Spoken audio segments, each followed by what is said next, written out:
Dunedien. I got a chance to play single player with the Dresden Files card game. And it's basically the three-player game with one person. So you pick three characters. Most of the game you proceed with the rules as if there are three players playing. Treating each deck as its own character and just going through. So it's not the most fun solitaire game you could probably play, but it was still engaging. It was still interesting to try to figure it out and solve what order I should do everything in, like a puzzle.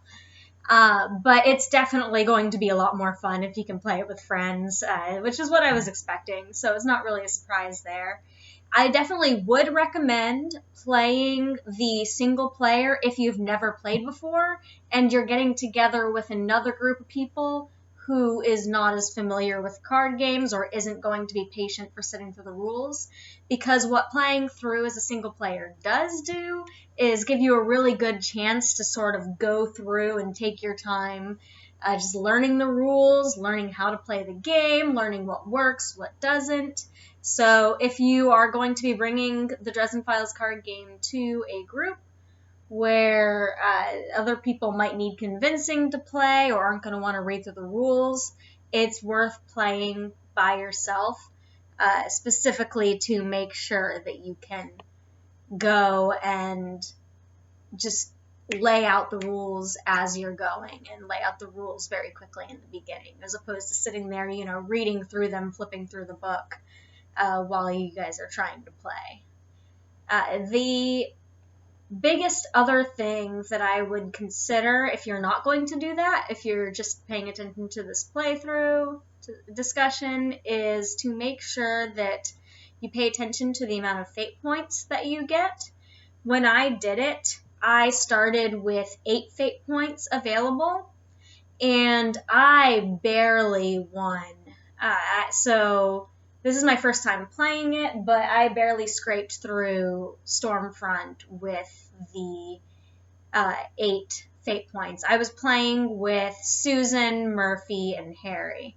I just chose 3 characters that I liked.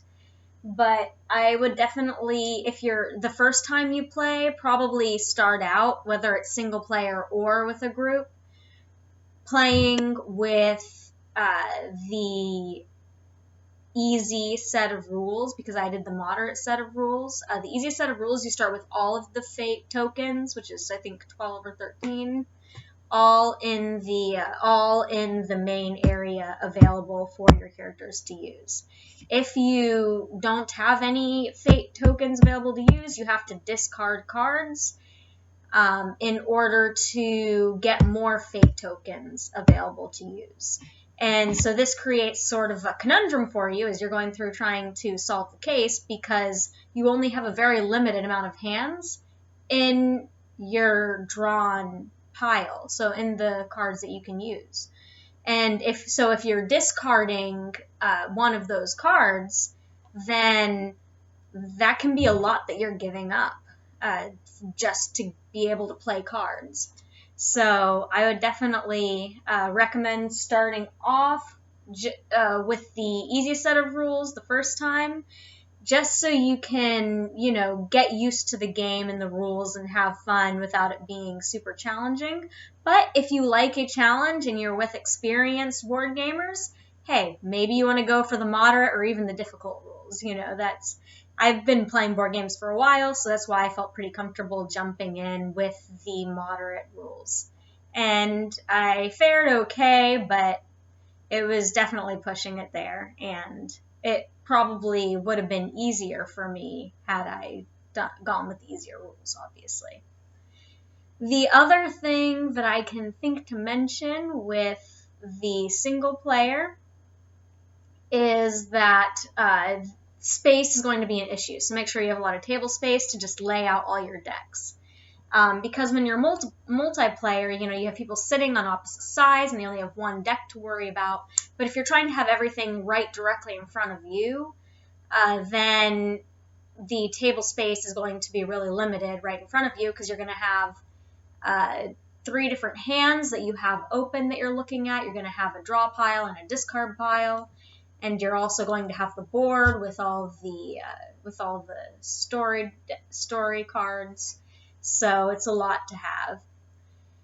And that is pretty much it. I did really enjoy the game. I think if you're together with a group that's working on it and that you enjoy playing board games with, it'll definitely be a lot of fun, especially if it's a group that is familiar with the series and can crack fandom jokes or jokes about the canon of the game. I think that will be a lot of fun. So looking forward to that. I hope you enjoyed this. Let me know what you think if you've tried it out, and I will let you know what my experience is with group play. Thanks. Bye.